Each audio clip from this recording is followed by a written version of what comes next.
Welcome to the week of wrestling, ladies and gentlemen. I'm your host, Hunter Chambers. I'm joined by my co-host, Ryan Payne. How's it going, man? Well, given what the subject is for today, we'll find out. But actually, I'm good. It's Saturday. Labor Day weekend's happening, so heck, a extra day off from work is always a good sign. Hell yeah, bro. And yes, you guys see by the title, we will be talking about the CM Punk situation. But because it is the weekend of two big pay-per-views back to back, we have Payback tonight and All Out tomorrow. We are doing a Payback and All Out predictions where the winner will become predictions champion. So we will do that at the end of the video. So let's kick off with our big news. Ryan, can you pull up the statement from Tony Khan and AEW on your phone, please? Yes, give me a moment. Sorry, it's just like I have it saved, but then, of course, when Twitter constantly refreshes, so many more. Okay, here we Actually, go. it. Oh, you I got it right got there. it. I got it. All right. All right, here we go. Of course, many of you who are wrestling fans out there are already aware of this, but to those who have not found out yet or who have not go across social media, first off, I congratulate you. Social media is kind Good of a job. toxic place, so thank you for Yes, it taking is. care of your mental health. But here we go. This is an issued statement from All Elite Wrestling and Tony Khan. All Elite Wrestling has terminated the wrestler and employment agreements between Phillip Brooks, CM Punk, and AEW with cause effective immediately. The termination was confirmed today by Tony Khan, CEO, General Manager, and Head of Creative of AEW. The termination follows a week-long internal investigation of an incident occurred backstage at AEW All In London on Sunday, August 27th.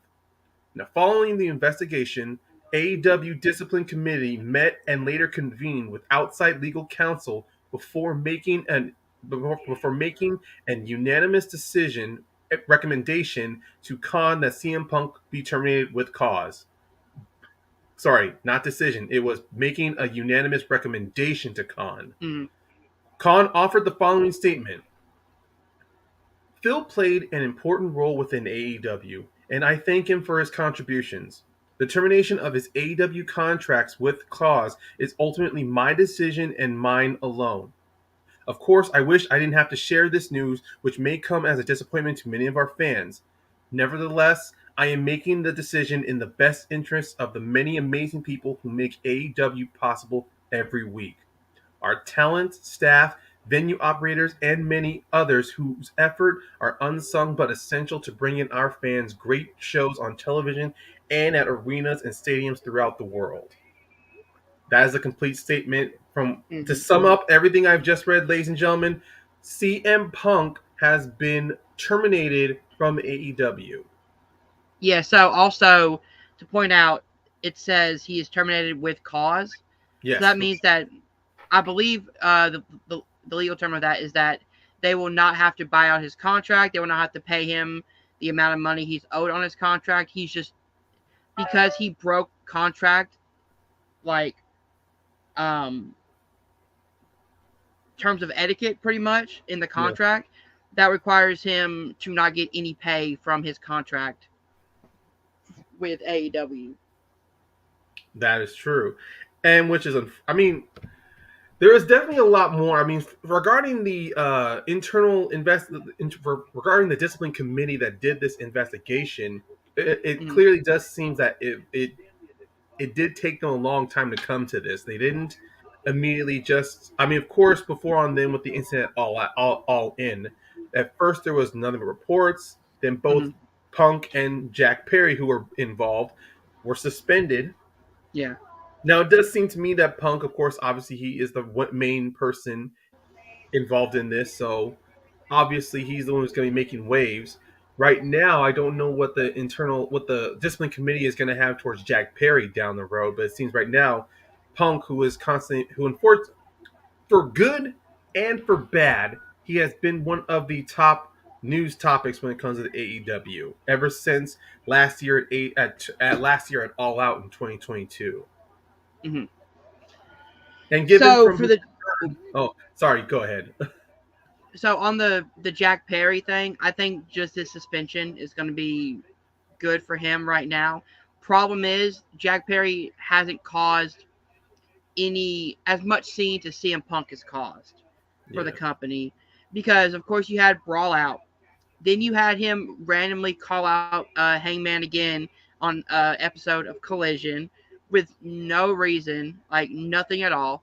Now you had him, which apparently something must have happened to where Punk caused the physical altercation backstage yeah, because why else would they fire Punk and only suspend Perry if Perry was one to throw the first shot?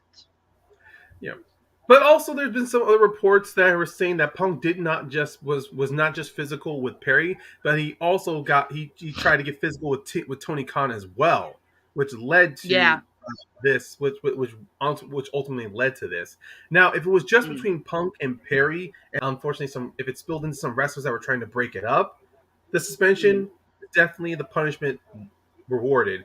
But if this was Punk lunging at or trying to get physical with Tony Khan, unfortunately, yeah, it's definitely a more stricter punishment. And seeing him being yeah. terminated, as much as it might not sit well with some of his diehard fans or those who still believe in him, that's got to be the right punishment involved. As much Exactly. as much as people disagree with how or however they don't like Tony Khan, how he reigns or books the creative storylines. Mm-hmm. Ultimately, in the end, at your if you work at a job, it doesn't matter if you're the top worker or you're the top running salesman or you're the constant employee of the month. You lay your hands on your boss, Yep. either the CEO or the head manager, you're not going to walk away scot free with no consequences. As much as some people would love to Yeah. believe that. No, you're not. And the weird thing is, like,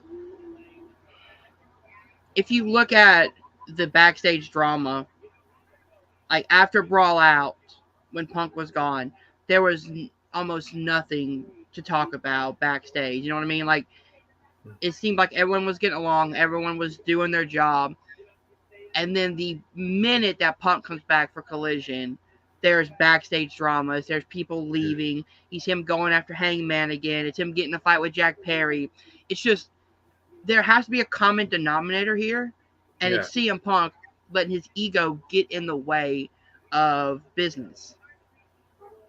Yeah, and it's really a shame too, especially where already on Twitter, there's already lots of mixed opinions. I mean, a majority Mm-hmm. I'm seeing are saying yes, Tony Khan grew a pair, or he finally He actually did sassed grow up. pair. Yeah, he I did don't think something it's about it. more on the line of growing a pair. I think Tony Khan wanted to continue working with Punk to try to de-escalate things. He tried smoothing things over Mm-hmm. so much. I mean, the fact that Punk, the Collision, everyone was saying Collision was basically just created just so Punk can still wrestle, but not have to be near any of the other wrestlers in the locker room. Yeah. And even then, Punk still had some backstage skirmishes with talent. He was still, like you said, he called out Hangman, which Hangman has yet to wrestle on Collision. So what was the point of Punk coming back, having honestly given them one of the biggest, well, not biggest, but definitely given some special treatment on where we're going to separate you from everyone else. Mm-hmm. You can still have your fans, you can still cut your promos, you can still have your angles, and whoever wants to work with you. And he still is constantly being like this. I mean, it's at this as someone who I mean I grew up with sports. I understand there's going to be your prize players, your star athletes, but we've gotten Yeah. to a point now where nobody is above uh, a punishment or at least a Mm-hmm. consequences. I know people want to say, "Oh, this athlete, he's signed to a 6 year or 7 year 7 figure deal." That does not mean within 2 or 3 years of his contract he does something wrong. He can't the lens can't be cut underneath him. So many stories from Exactly. football, baseball, basketball, even soccer, along with many other athletes who are the Mm-hmm. top, even Olympic athletes have caused issues to where they're not above the law. I get it. I mean, well, I mean, I don't get it, but I understand the people's feelings towards it. I personally want to see Punk still in AEW, maybe wanting to build himself back up again, but it seems at this point there's nothing that can be done. And even on two separate occasions, Tony, it looked like Khan had a long build storyline between Punk and MJF because if we all remember at that All Out before the Brawl, when Punk won that championship, MJF makes his gallant return. And Hmm. then after the Brawl happened, news started being inside trader news sites were revealing that there was going to be a build between All Out and Full Gear between MJF and Punk, which involved the whole point of the firm. They were supposed to be the goons that Punk got. They're supposed to be the goons that Punk would have battle with all the while Yeah. between him and MJF. Hmm. And then it looked like it was going to happen again with Punk revealing Yeah. his world title that he didn't lose, and MJF still being the champion. It definitely looked like that idea between MJF and Punk for the title was back on the table.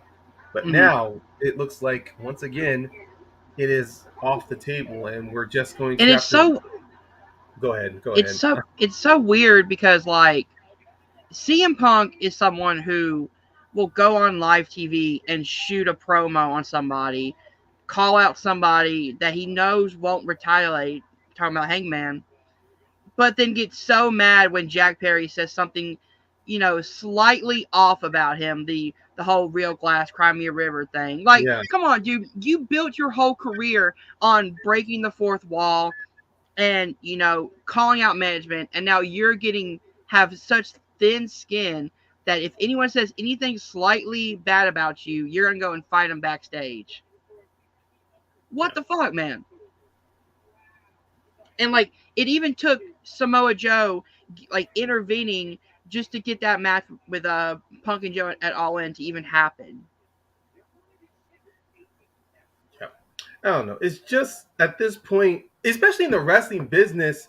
I mean, for the longest time, we've seen so many wrestlers whose egos was putting over what was over the greater good. To where so Mm-hmm. many wrestlers up and coming or who were crowd favorites were given the back end, were given the button the stick because they end up crossing paths with this wrestler or they pissed off this guy. I mean, for Mm-hmm. Christ's sake, Jericho on his podcast still goes on the fact that he has one skirmish with Goldberg. It ruined this beautiful idea of a storyline he booked, so Goldberg can still squash him. Yeah, I mean, so but many. like, I mean, there's so many podcasts out there that talks about what ifs and what would have been. no, yeah, but like again, I'm not trying. I also think Jack Perry was in the wrong too, No especially doubt. if No doubt. because for people who don't know the situation, Jack Perry wanted to use real glass instead of sugar glass for, I'm guessing, to add more of an extreme element because he was going up against ECW legends who are used to using real glass, things like that, which Yes. I understand that point. But Jack Perry was also told no by Punk, by Khan, by Christopher Daniels, by a lot of people who work backstage. Like, no, there's no need to use real glass when we can use, sugar glass and have it look the exact same, and no one's going to get Yeah. injured. So if he went out there, which I still don't know if he went out there and used real glass like without the backstage knowing, or if the backstage did know but did not tell Punk. I I don't see a place where Tony Khan didn't know that real glass was going to be No, used. no. I'm pretty sure Jack did that himself. Because if Backstage did know and did not tell Punk, then Jack would have had no reason to say that comment on air. I mean, sure, it's still like a shot towards Punk, and some reports Yeah. saying that I wanted to get some heat. Well, no offense, Jack. If you've been told constantly by backstage management and Tony Hmm. Khan, who are interested in your physical well being because they do see a future with you. I mean, for Christ's sakes, if they did not see a future with him, they would have not gone this trouble to not turn him heel, but also give him. Oh my God, that Beethoven. Is that Beethoven or is it? Yes, Beethoven theme song. Yeah, that It's like that the Beethoven Symphony. yes. They Tony Khan would have not have shelled some money. Wait, I don't know if Beethoven's public is not copyrighted, but if it is, I don't think it is. oh wait, no, wait, not copyrighted. I'm trying. Yeah, my God, my brain is on all different cylinders. Tony Khan did shell out money to get the Beethoven Symphony for Jack He Perry's also gave head. Perry the first win over Hook in his whole career. Well, yeah, but I mean, the storyline felt like it was going to go that way. But Mm-hmm. beyond that, I mean, it looked like Jack Perry. He's seen as for like oh my god, my brain is just crashing. Okay, here it is. Jack Perry from the start came Mhm. in an AEW original hot act with him and Luchasaurus, then given this trio with Marco Stunt, the Jurassic Express, and then he was given the tag belt to Luchasaurus. Then he was given this good, depending on his singles run, he was still a hot act.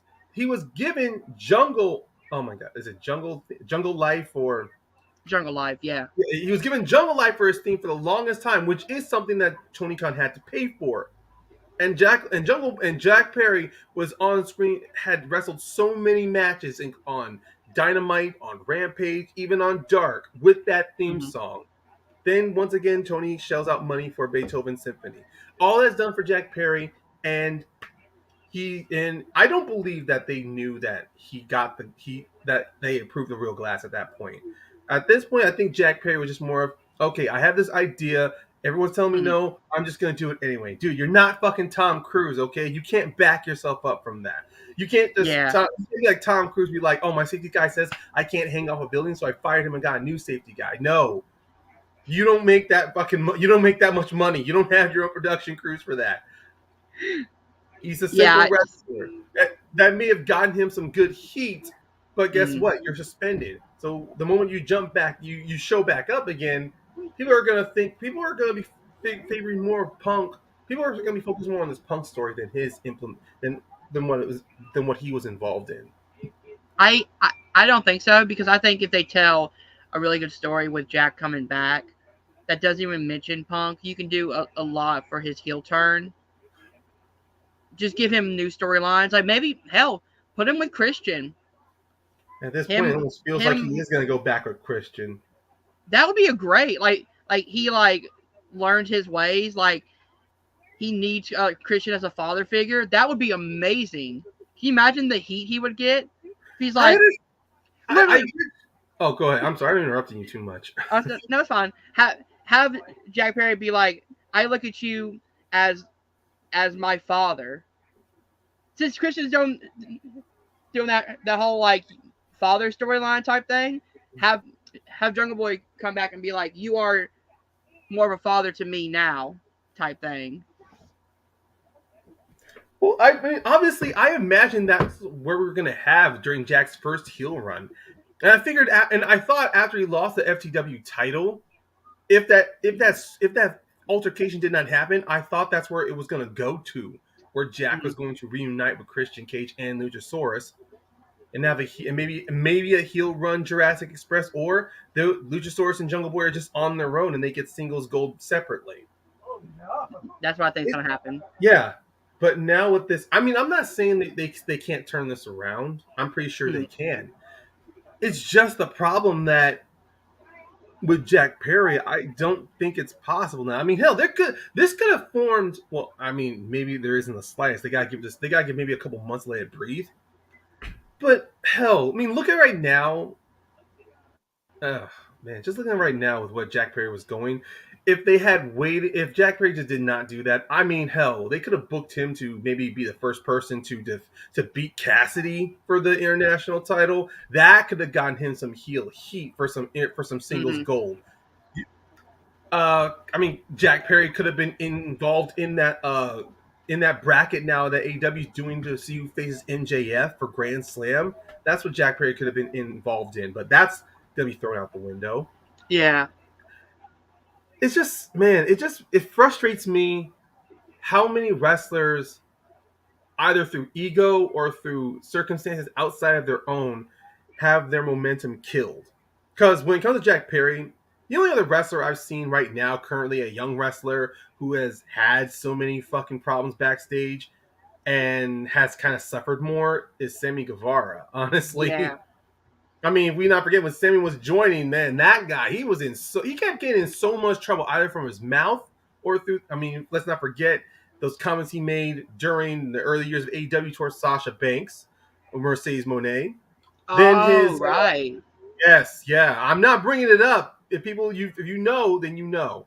And then of Mm-hmm. course his match. Andrade. Well, not just Andrade, but also his match against Matt Hardy. That also hurt him.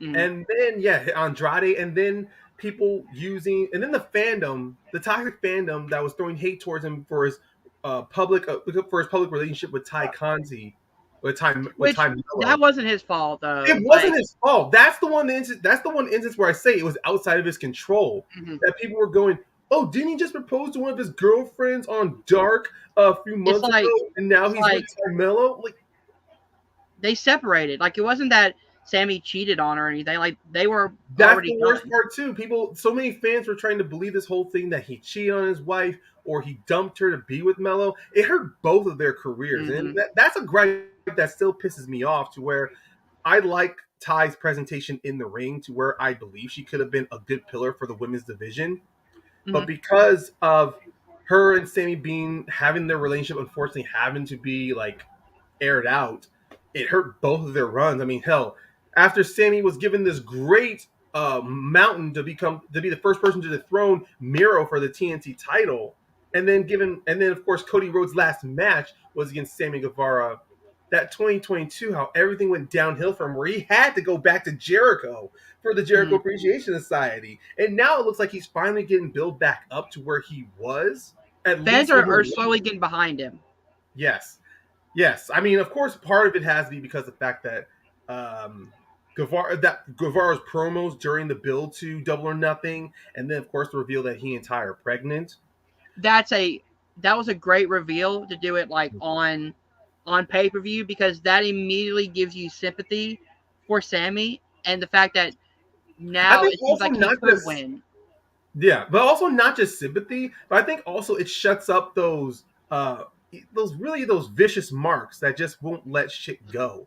Because they're always Yeah, gonna believe, oh, this relationship's gonna end, and then guess what? Sammy ruins it. No, they're married, they're having their first child, they're making a future together. Either be happy with them or shut the fuck up.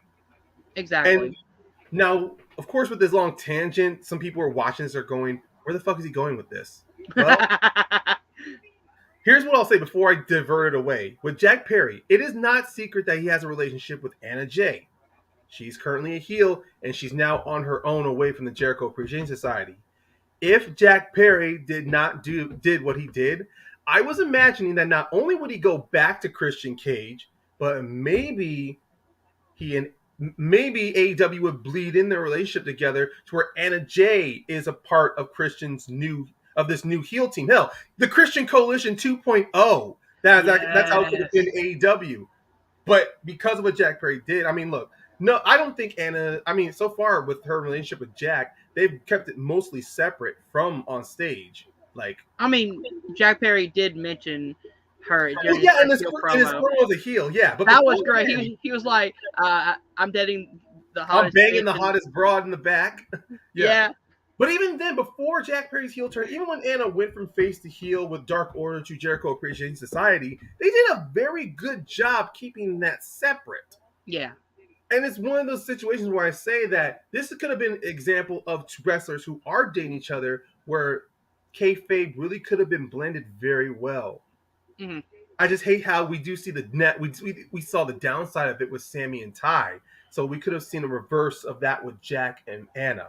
That's where I Yeah. was going through while I was venting out my frustrations at this tribalism fandom. So another person. So we're almost done with this topic, but another person that I Yeah, I feel know people probably want us to get off so this. the person that I feel so bad for in this whole Punk and Jack Perry situation is Ricky Starks. He was Oh going my to get a god! he was going to get a main event match. So the idea was going to be all out was going to be main evented by CM Punk versus And Ricky Starks for the Real World Championship in yes, Chicago, where I'm pretty sure Ricky Starks was going to beat him to get Ultimate Heel heat going on to a Collision. yeah, especially That's with it being in Chicago. Yep. Now that's not going to happen. He's off the card, and I feel so Well, bad for him because I haven't watched his Collision heel yet, but run was great. I don't know if he's off the card yet because so far in Collision, it's saying that he's gonna push this out to he might have a rumored strap match with Ricky Steamboat. Steamboat. Yeah, Okay. Okay. that's what sounds like what's where it's going right now. I've not watched Collision yet, and Hmm. Collision probably hasn't aired yet for you, so No, not yet. it's up in the air right now where Starks is. But yes, I do agree. Starks change back into being a heel was good because seeing what happened. He uses the He attacked Ricky Steamboat with a strap. That was great. well, yeah, and then also him like you can see his swagger that he built when he first came in AEW was coming back. Look, Mm-hmm. I had nothing against Ricky's face run. The problem was is that they just weren't giving him the right opponents. Like, Yep. not to say him and Hobbs wouldn't have been good, but they didn't put him up. But they didn't invest in him and Hobbs enough, which is why Mm-hmm. they were kind of a throwaway match on All Out last year. Then when it Yeah. was him and MJF, I'm like, if they had just let this build, this could have been one hell of a title match. But instead, Ricky Starks Mm-hmm. wins the tournament, and then it's an all or nothing between him and MJF at Winter is Coming. I'm like, no, this could have been you. Maybe I don't know. I would not have replaced the Daniel Bryan and MJF match. But No. if they had put this in between that build, maybe tease Ricky Starks being inserted into Revolution, but Like a instead, triple threat match instead of an Iron yeah, Man match. no, I'm not saying no, but tease the possibility of it being a triple threat. You know, Yeah. So. but then MJF goes, no, I'm not going to face two guys at Revolution. I Mm-hmm. might as well just face one of you right now and still try to prevent Daniel Bryan from earning that title match. You know, that could have been a way of Yeah. MJF being very like smartly Or planned. hell, book Bryan versus Starks. Like Maybe, no, but then maybe a Starks week or sees two had late. him. No, actually, Uh, no, I do agree with that. Actually, I do like that idea. yeah. So like 2 weeks before Revolution, have Starks versus Bryan in the main event. Have Starks give like a great 20-25 minute match with Bryan. Bryan ekes out a win, and then he goes into Revolution, loses to MJF, and then that sets up Bryan versus Starks because Bryan took that opportunity from Starks. Then he slowly starts turning heel. Yeah. Because let's be honest, because after he lost to MJF, they really had no direction with Starks. I mean, Mm-hmm. he was still great. It's just that they weren't giving him they weren't setting him up for another feud. They weren't at least throwing him in the way of a title. I mean, Yeah. I get it. Like I know, I mean, most of AEW's booking is kind of reflective of the independents, which Mm-hmm. is it is mainly just booking matches and then letting the story be told during In that the time. ring. Yeah, being told in the ring, Mm-hmm. which is something I understand. But unfortunately, we've seen with most of our crowd, we have been grown and fed and I won't say manipulated, but influenced by what WWE does. Is that they telling the story before the match. Or after the match. Yeah, but Yeah. but you know to tell a story before match to build up interest Mm-hmm. instead of the independents, which didn't rely on television a lot. It's just more of this is the matchup that's happening. Now we're gonna build a story during the match to get you invested. The one thing that I love about AEW though is that they will tell the stories inside the ring, but they'll even mention stuff from the independent scene, like in the match. Whereas like these two, like the CM Punk and Samoa Joe feud, which is literally a 15-year feud that went from their first time in Ring of Honor to their Yes, match at All In, was one continuous storyline with so many different chapters in between. The first match on Collision, it was that the story was that Punk could never beat Joe in Ring of Honor. Punk that's got his true. win back. Joe is now going after the real world's title because he wants to take that away from Punk. That leads to All In. So that was a 15 to 20-year long storyline that AEW just continued by mentioning their past history. Yeah, yeah. It's All right, so just one of those instances where once again, a pay nobody per view wins. is yeah nobody wins. AEW, just like last year, now have to scuttle and repair the damage just so they can at least end the year on a good note. Which I'm kind of glad they're ending it now instead of like just getting rid of Punk because now the morale in the locker room should be higher because you got people like Punk and or not, I'm not Punk, Joe Yep. and Jericho and Moxley. Those people should be paid more because they are locker room leaders. Yeah, that's one thing I should have mentioned regarding this whole thing. When Punk's thing happened, John Moxley got honestly the biggest rub from this, and I don't Mm-hmm. mean that in a like he does he like it was a reward for him, but we last year Mox was put on two separate occasions to carry the weight of the company on his back. When Punk got injured, they put that belt on Mm-hmm. him after Forbidden Door, and then Mox did the job. He did this to build the short little build between him and Punk, squashing Punk, then letting Punk get that win back at Mm. All Out, and then after All Out, he's thrown into a tournament to become a champion just so he can lose it to MJF. Within those, let's see, from May to to November. He has Mm. literally put that company on his back, and he even mentioned in interviews when he became champion, he was a free agent. He honestly had And he was supposed to be on vacation that he won the twice title. on two occasions. Twice. When he was supposed to be on vacation after Double or Nothing, and then supposed to again Mm. happen after All Out. Mox sacrificed personal time with his family for this company, and to see how I always laugh my ass off when I'm seeing people seeing Mox direction now, going like, "Oh my God, this man was a main eventer. Now look at him, he's just part of another group." I'm like, you see He's Mox leading the group. yeah, not just leading the group, but Mox is getting to wrestle the way he wants to wrestle, and he's already held the company on his back for 3 separate occasions. And Two, now he can be the John Cena for the international title division. Imagine Mox with that belt who elevates that title, and then he's taking on all comers. I have thoughts on that later.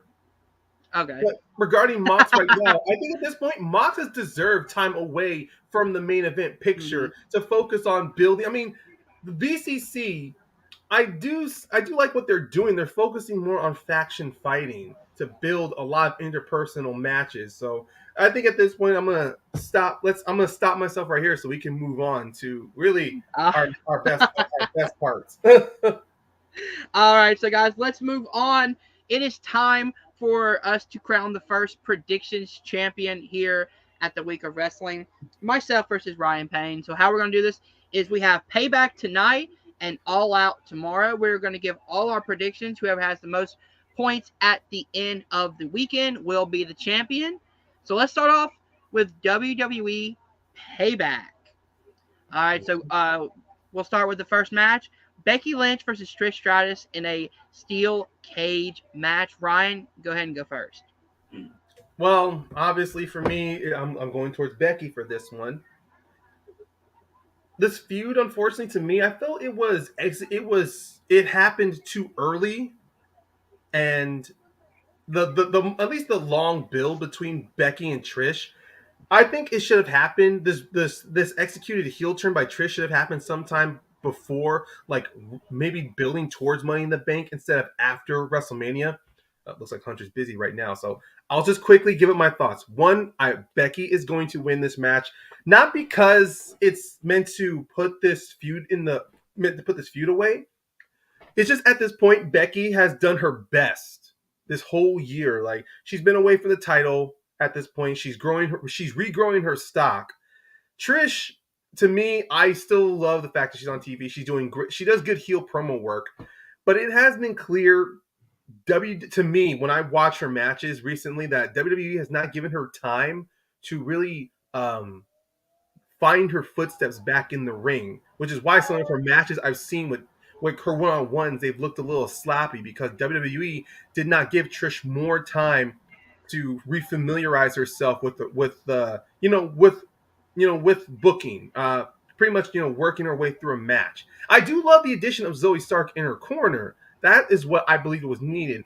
But I felt there should have been more women added to Trish's corner to where Trish, instead of Mm-hmm. having just Zoe, you could have added an extra woman on her side. So there could have been more extra fluff between to really build up this anticipation for this cage I match. would have added someone like Piper Niven with Trish. I actually would have thought of adding Dana Brooke or because Ooh. Dana, that is also somebody who could have used not just a rub, but she also had so much she could have said in a promo to how she's been on Raw Mm. or she's been on the main she's been on the main show for a while for over a decade.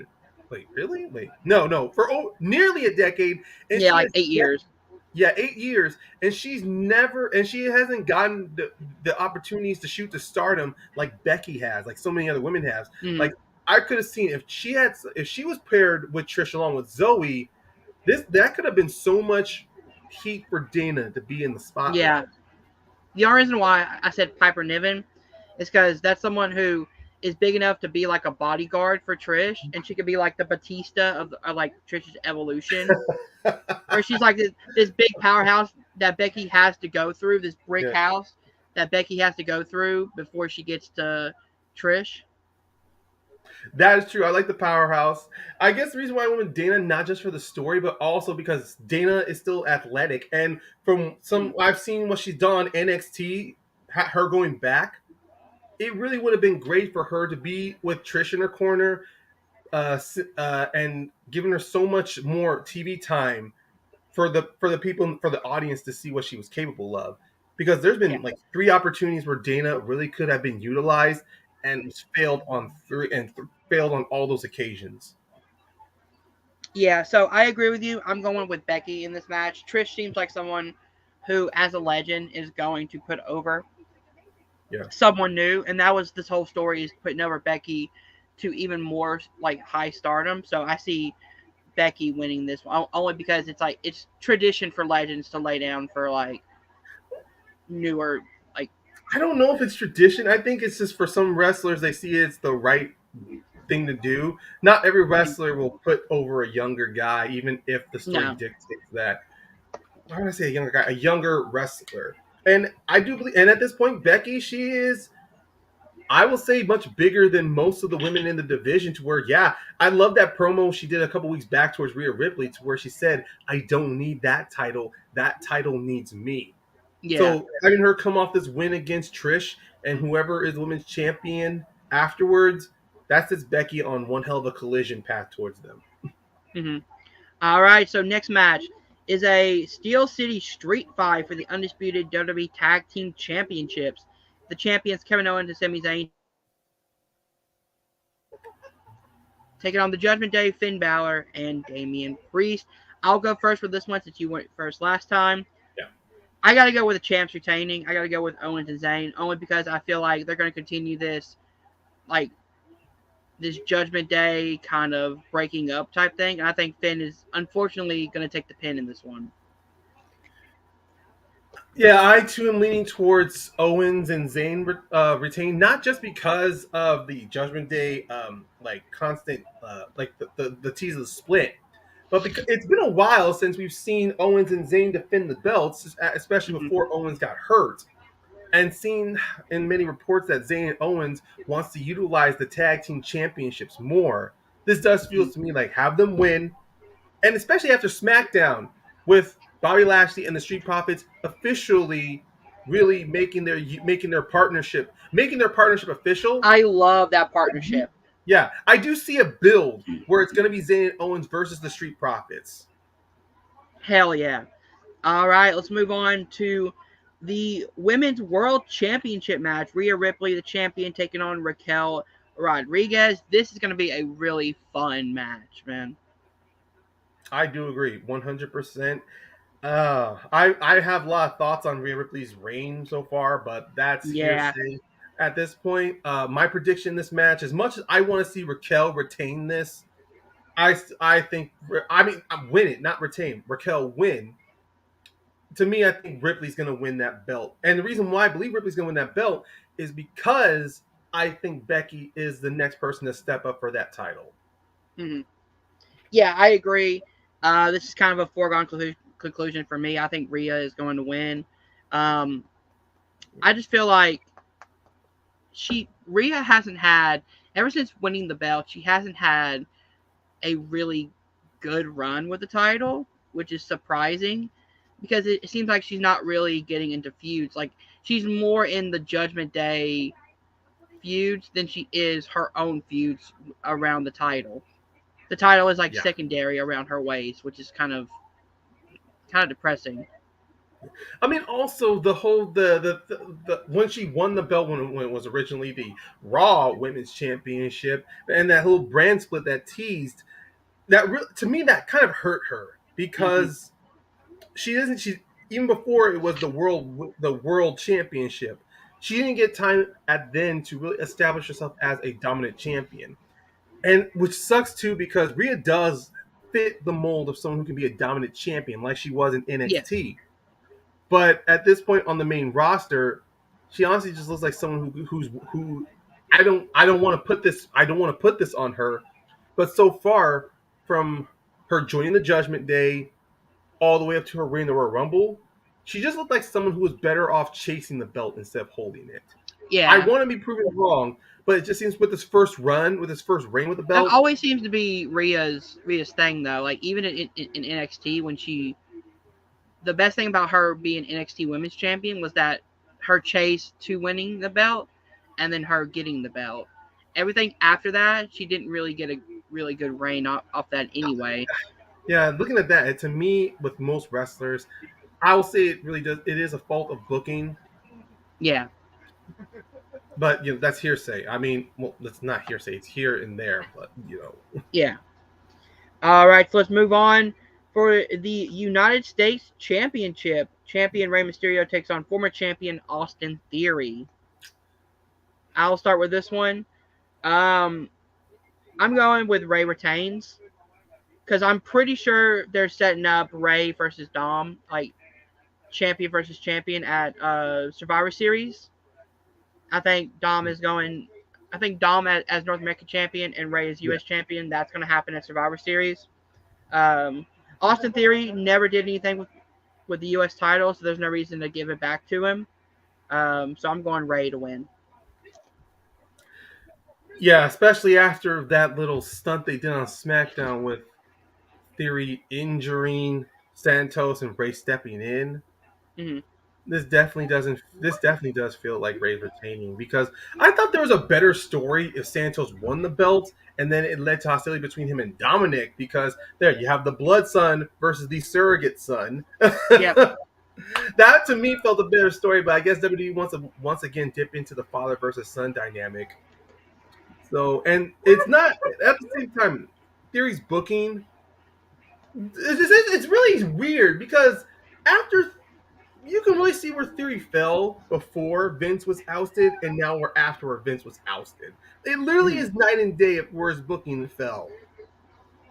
And I don't think that's now again. This is Oh, don't tell me we lost him again. sorry. This So is go ahead. part Triple H's fault and part Vince's fault because Vince pushed Austin Theory way too far before he Hmm. was ready. Like he like debuted and then like a year later he was like Money in the Bank when Reigns was at the very top. There's no way that Austin Theory was ending Roman Reigns' championship reign. So he was cursed by being stuck with the Money in the Bank contract. Yes, he was. But also, I think the biggest fault is with Money in the Bank that they really had to explain why he challenged for the U.S. belt. To me, I'm like, they had a perfect opportunity to open the Money in the Bank contract to any title when Otis won it, but they didn't Mm-hmm. want to do that. So yeah, Austin was given the short end of the stick there. Yeah, He could have hell have him go down to NXT and challenge Braun Breaker for that's the because that's NXT what they do with title. Charlotte. I mean, well, not well, that's what they did with Charlotte when she won the Royal Rumble. She challenged Mm-hmm. it with Rhea Ripley. Yeah, and especially now with like seeing like a lot of like hell Seth Rollins was on NXT. Like they're sending a lot of main roster stars down to NXT. It would have been great to see Austin Theory go down, you know, take the belt from Braun, and then like show up on Raw with the NXT belt, and now you have like almost an invasion type thing where like NXT wrestlers now having to go over and kind of try to take the belt from Theory. Well, Like yeah, I mean, there's give like him there was something really a fun to lot do with it. from there. Yeah. All right. So moving on, we have L.A. Knight. Yeah. Versus the Miz 1-on-1. Yeah, I'm going L.A. Knight all the way, man. By the way, that tribute he did to Bray Wyatt on Friday was amazing. The run at the end was awesome. Hmm. Um, And he did a so great yeah, job really balancing kayfabe and reality. yeah. So yeah, I'm going L.A. Knight is going to win over the Miz 100%.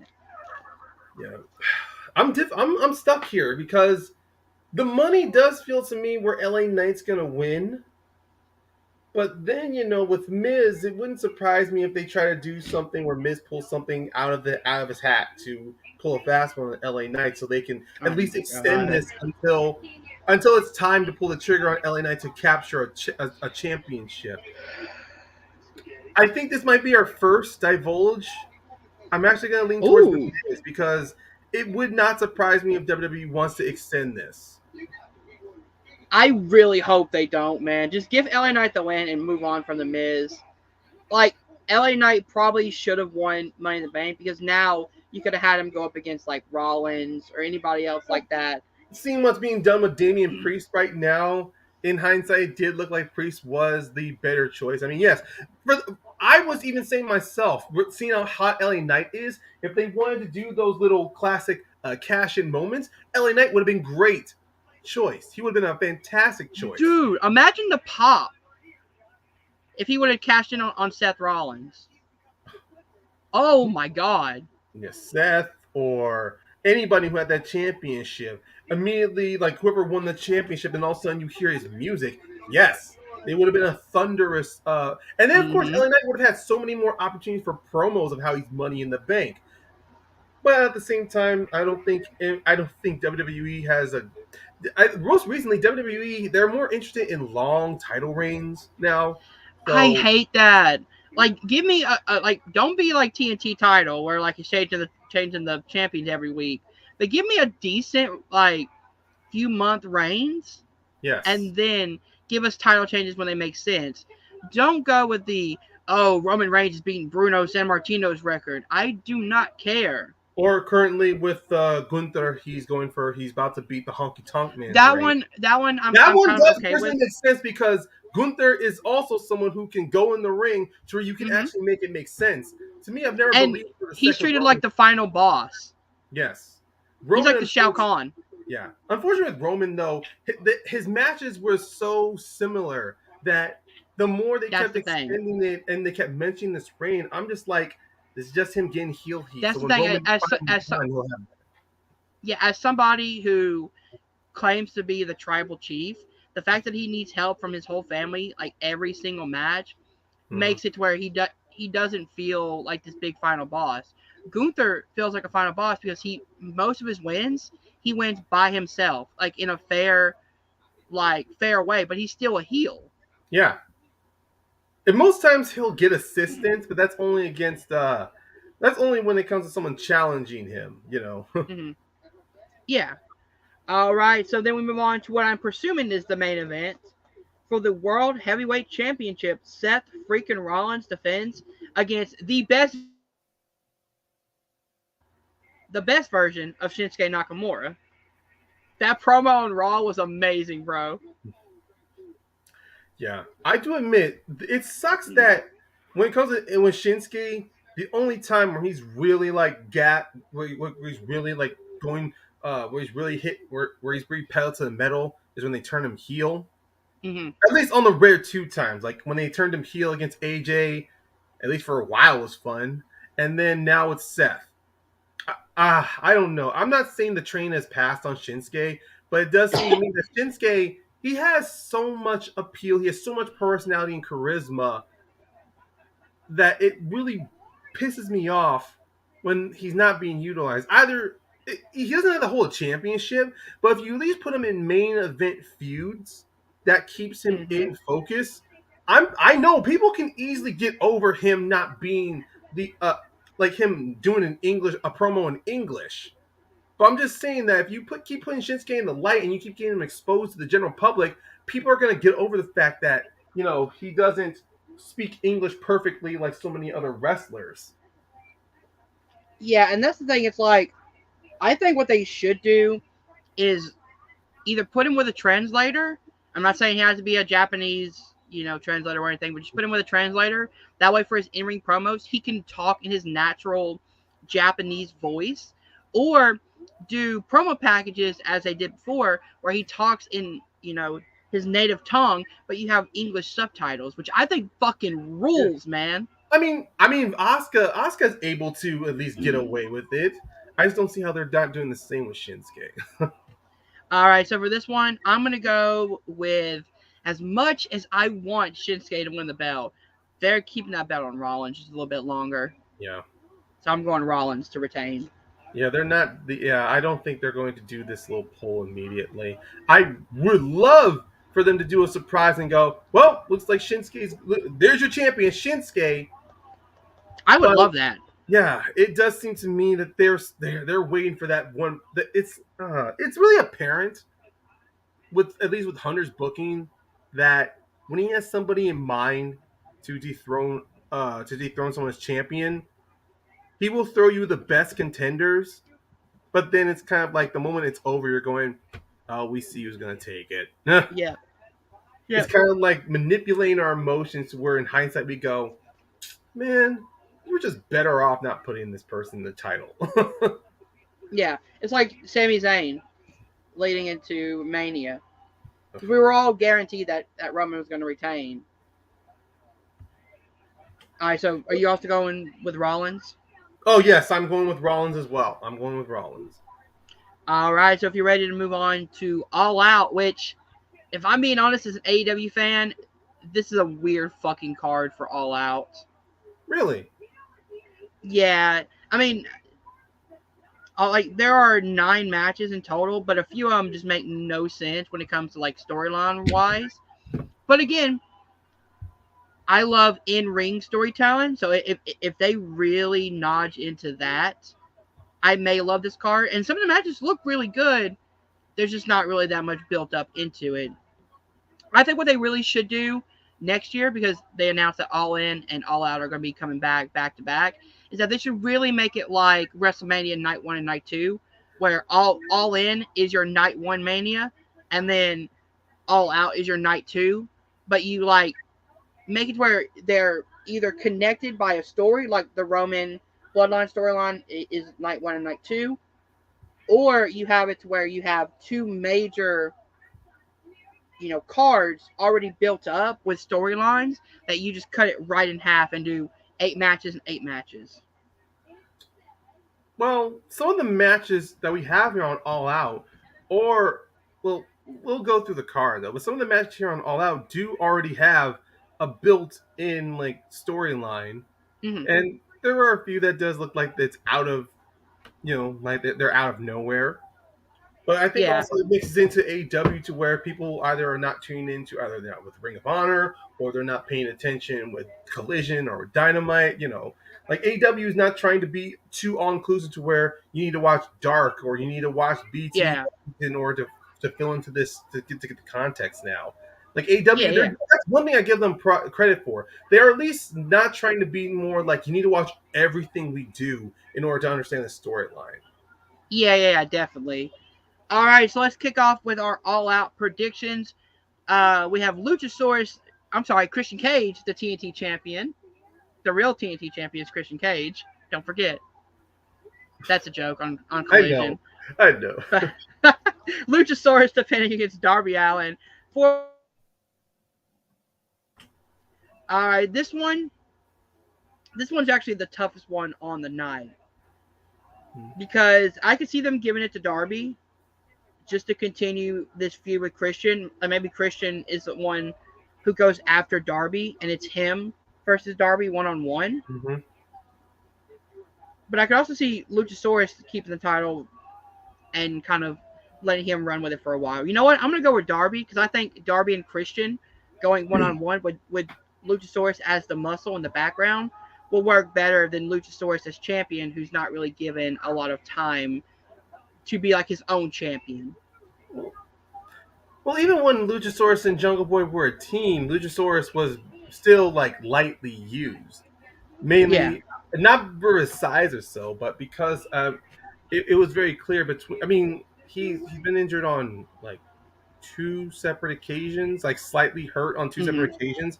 So it does make more sense to me why Christian is making himself the face of the TNT belt, which is why I think Luchasaurus is going to retain, mainly for two things. It's either Okay. because so Christian can still continue this little run he has going on with Luchasaurus to where when Luchasaurus is finally dethroned, we'll see Christian maybe start wanting to like before go after the title himself, Mm-hmm. but also Darby not only having this little feud with Christian, he still has this feud with Swerve Strickland. I was about to say Swerve Scott. No, Isaiah Swerve Scott? Swerve Strickland. He still has this feud with Strickland. So it would not And surprise me if Strickland gets himself involved in the match. that's the reason why I think Darby's going to win, because if you take Swerve and Darby, that personal history they have, and you add the TNT title to it, and then you give Swerve his first title, his first singles title, which is the TNT Championship, he can run with that as a great heel with his faction and have a title around his shoulder to say it. Yeah, Darby could take the fall. that's true. But I still think Lucha's going to retain because Swerve or someone from Mogul Embassy will get involved. Mm-hmm. All right, so we move on to a match that I'm looking forward to. We have the Redeemer, Miro, taking on Powerhouse Hobbs. This is going to be two meaty men slapping meat, and I can't wait for it. Yep, that's pretty much it's what's going to be. All right, so who are you going for in this match? Well, I'm gonna go with Miro on this one. For him being out from the locker room for a long, I mean, him being out for most of the year and him coming back. They're really, Mm-hmm. it does seem to me like Hobbs he can take this loss and he can still move forward with it. I'm not saying Miro. It's gonna hurt Miro if he takes a loss too. I still see both of these guys gonna have themselves a mini feud, but I think Miro is gonna be the first person to get the upper hand on this feud. Yeah, I agree. I'm going with Miro as well. I think Miro just came back, and you want to give him a big pay per view win. You give him a win against Hobbs, who can take the loss here, and Miro is just going to look stronger at the end. Yes. All right, so we do kind of got to hurry up a little bit because I do have to go to work, but we'll Okay. finish this up very soon. We have Chris Statlander versus Ruby Soho for the TBS Championship. I'll go first. I'm going to say Ruby Soho is going to win, and that's going to cause more Outcast problems. So I'm going with Ruby Soho. Well, I think personally to me, like with Collision happening tonight, I'm gonna go with Statlander because I don't know what's gonna happen with the women's trios match happening on Collision tonight. To know Mm-hmm. what the mindset for Soho is gonna be going in. I mean, if this is gonna be her on her own, I'd say yes, give her flowers at this point. Have her do a run with the TBS title, which personally I think she should have had. She should have been the inaugural champion. But Yes. it's already happened. We'll see where Ruby Soho goes from here. But I think right now there's still positive morale behind Statlander in backstage. So I Mm-hmm. believe she's going to retain. All right, so now we have what I believe is going to be the main event: John Moxley versus Orange Cassidy for the AEW I International believe they said it is the main Championship. event. Is this the main event? All right, They sweet. did say this is the main event. I'm going to go, and what's cool about this match is that either way it happens, you're building the international title to mean just as much as the world title by making it the main event, by making Mm-hmm. it with two, high caliber, main eventers in Orange Cassidy and John Moxley. And whoever wins, the title is still going to look good.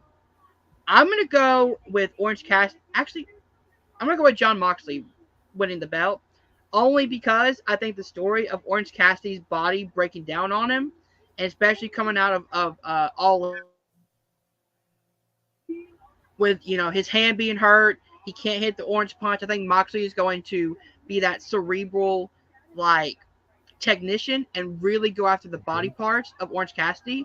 And that also protects Cassidy and it protects the belt because now Moxley can run with it and give it more prestige because it's someone of the main event high quality of John Moxley holding that belt. He's going to bring the belt up to his level now. Well, I'm deviating from you again. I think it's going to be Cassidy. Looking at the change in Cassidy's character since his arrival in AEW, where he was simply just he just poses, Mm-hmm. barely wrestles. To he'll have moments of brilliance in a match. To now, when he won the championship, I like the story where it's showing how his body's hurting, and any sensible person would have said, "Go home, heal up." He's like, Mm-hmm. "No, I'm gonna defend it." And after his promo he made after his match against Penta, it does seem to me. I personally think he's gonna retain it because I think there's somebody who's gonna win that belt. back earlier on when I said I thought that if Jungle Boy didn't do what he did, I thought he could have been one of the best heels to take that belt off of Hmm. Cassidy, taking advantage of Cass being hurt. Now I Yeah, don't know who's lined up, but for me, I'm that's not another sure. reason why I'm going Mox in this one. I think the idea was to have Cassidy lose it to Jack Perry, but I think they're going to give it to Moxley because then he can run with it, give younger guys opportunities at the title, and whoever beats Moxley is now going to be put over way more because they just won against a 3-time AW World Champion. Yeah, I don't know. I mean, I think there's gonna be a wrestler who's gonna take that belt off Cass. I don't think it's Mm, Moxley though, because I think Moxley right now he's able to. I think right now he can do. He I think he likes the freedom of doing what he wants without having a title. I think this is just giving him another minute of quality match, mm, and also him that Stadium Stampede match against Cassidy. Cassidy is already familiar with Mox in the ring through the feud with the Best Friends and BCC. mm. So Cassidy's already going to be aware of what Mox is going to do in the ring. This Yeah. I think this match is mainly going to be a psychological storytelling between both these men. And even though Cassidy can't do the orange punch, he has still won matches in different ways. He's won a match Yeah. by using leverage. We saw him. He won a match by using the ropes. It's all about the story that Cassie's going to show Hmm. how desperate he's going to be to keep this belt. Yeah. So the great thing about this match, though, is That's where I think this is going to lie. yeah. So the great thing about this match in particular is that either way it goes, the international title is going to be represented in a bit Yeah. in the best way possible. And the way it was elevated from originally just being the All Atlantic Championship, where everyone thought, oh, this is just going to be a belt for international wrestlers. Now, Cassidy having that belt, he's elevated to where whoever is going to hold it, it is prestigious, and we're going to see exactly how they'll elevate it. Kind of like how the Yep. TNT Championship was earlier on before the Scrubs. Yep. All right, so let's move on. We have Kenny Omega versus Konosuke Takeshita with Don Yeah. Callis at ringside. I'm going with Omega just because he took the loss at All In. He's going to get his win back. They're 1-1, which can lead to a rubber match at Full Gear. I do believe a rubber match, but then also, I mean, on many occasions, Kenny has been taken advantage of. And speaking of like match that has storylines built into it, this match just bled in from All In. Like everyone was Yes. already believing that Konosuke and Kenny was going to happen, and I like how this opened the door for it. So, you know what? I'm gonna go with Kenny on this one. I still, part of me thinks Konosuke is gonna win this because already he's gotten a pin. He has a pin over Omega. I think Don might get involved, but I think for the sake of keeping the momentum going, Kenny. All right, so let's move on. We have Bullet Club Gold, which is Austin, Colton, Jay White, and Juice Robinson taking on FTR and the Young Bucks. I'm going to go with Bullet Club Gold. I think they need a big win, and I think they can pin one of the Young Bucks, which will set up, FTR and Young Bucks 4 with a lot of, you know, more story momentum. Well, I think that's already going to happen. Omega, I mean, the Young Bucks and FTR. I do believe that's already happening. It's down there in the books. It's Yeah. just depending on how they're going to build it. I'm going with Bullet Club Gold not because they need the win, but I think already because they have a great dynamic with each other and they've already established themselves as the main event heel stable on Collision. Hmm. Yeah. All right, so we move on. Better Than You, baby. Adam Cole and MJF defending the Ring of Honor World Tag Team Championships against the Dark Order, Alex Reynolds and John Silver. This is an easy one. Better Than You, baby. Adam Cole and MJF will retain. Okay, I'm gonna go with Better Than You, baby. Not Yeah, because I don't think Dark Order deserves it. The work that Dark Order did on Ring of Honor, the way they repackaged themselves is fantastic.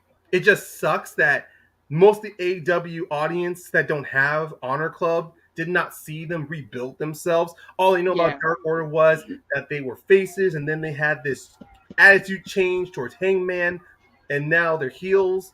So This it, really should have been Better Than You, baby versus the Kingdom for the ROH World Tag Team titles. I think that's going to happen. That's going to happen down the road.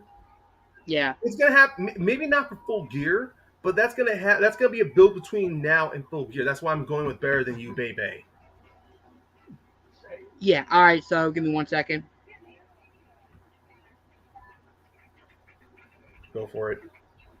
Sorry. All right. So and then our so we have two matches left. Samoa Joe versus Shane Taylor for the ROH World Television Championship. This is easy. I love Shane Taylor, but Samoa Joe's going to retain. Yeah, I think this is another one to where people don't follow Ring of Honor or at least Honor Club. I mean, I haven't been up to date on Honor Club recently, so I don't know if there's been a Mhm. storyline built for Shane Taylor. Uh, there was an eliminator tournament for the ROH Television Championship, and Shane Taylor beat Gravity in the finals. Okay, yeah. So I've not been that up to date with Honor Club. So it does seem to me so far with the fall, I think Samoa's also going to retain as well, especially after the fallout that just happened. Samoa, but I do think Samoa he's going to drop that belt. I mean, one thing Yeah. with AEW and their title reigns, sometimes I think the title reigns have gone on too long, but then at the same time, the wrestler that ends up getting the belt afterwards, I think they get a better rub off of winning off of someone who's had a long title reign. Mm-hmm. All right, and our final match, Eddie Kingston and Shibata and Wheeler Yuta. I am going for Kingston and Shibata. I think they're going to take it over the BCC. I don't think they really need the BCC. Don't really need this win. I think having Kingston stand tall in Chicago is going to be a better way to leave the crowd happy and then set up Claudio versus Kingston too. Well, I'm also going with Claudio and Shibata. I mean, yeah, Shibata and Kingston. Jesus Christ. Another reason why I think they're going to win is also is built into why I don't think Mox is going to retain. For a while now, they've constantly had this longest storyline built between Kingston and Claudio's hatred for each other, and how unfortunately his personal relationship with Mox is starting to be affected by that. Which is why I mean they've been showing every time Kingston and Claudio come to blows, Kingston always hesitates to strike Mox because he's telling him to get out of his way. We finally saw that damn break when Kingston tackled Mox through barbed wire table at All In, which is why I believe that if Mox gets himself involved in this tag match, Kingston's definitely going to get himself involved in the main event. Mm-hmm. So I think Yeah, this I is can more definitely just see going to that. build. I think that's why this is going to build not just Kingston. Not Kingston also just won against Wheeler Yuta for the Neverweight Open Strong Championship. Mm. If I think he's it's gonna build between him and Mox to fight, and then either Kingston's gonna be the one to take the ROH belt off of Claudio, or Mm. we're gonna see a blood feud match between Mox and Kingston at Full Gear. I could see like an unsanctioned match Multiple between. opportunity matches right here happening between Kingston and the BCC. All right, Yeah, I can definitely see like maybe Full Gear, which would harken back to their I Quit match. You do Kingston and Moxley maybe too they'll in bring back the I Quit unsanctioned. match, or if AEW really wants to be risky, Lights out. bring Lights Out. Yes, Lights Out. Or I know this ended on a bad note, which began the face turn of Eddie Kingston. Maybe bring back the barbed wire death Barbed wire match. death match. Yeah, but this time, Actually do it right this time. yeah, actually do it right this time. And Kingston and Mox feel like the right guys to do it with, actually, because Kingston Yeah. he's the strong he's into the strong style wrestling. Mox is deathmatch king. Oh yeah. Both of them can put on a brutal fight. Ooh, that would be great. Yeah, yeah, definitely do it that way. All right, so with that, we have our predictions. I will be putting these in. So guys, I think that's where we're going to end it tonight. Ryan, where can people find you online? Now people can just find me social media. I still have my Twitter, not calling it X. I mean, you know what? No, that's a can of worms. Honestly, you guys can just follow the social media. It's Caramel Payne on X, ugh. And then it's Ryan Payne on Facebook, Caramel Payne on Instagram. That's where you guys can just follow. You can follow me. I don't post a lot, but if you just want, I mean, every now and then I will throw out a post, or if you just want someone to follow you back, you can hit me back. You can, add me. But beyond that, find me wherever on here. Currently my podcast I have with my friends James Shimo and Brent McPherson the Wrestling Ramblings and Rages podcast. It's on ice at the moment. We are at least trying to record some more episodes so we can at least open up, so we can at least release a few of them before the end of this year. It's All available on right. Spotify, Apple, Google Podcasts, and Anchor. That's where you can find it. There you go. So check that one out. And we are also going to try to do this every Saturday night, sometime probably early in the afternoon, right here at the Week of Wrestling. So if you guys did enjoy this, please hit that like button, subscribe to the Entertainment Network down below. Thank you guys for watching. See you guys soon. Peace.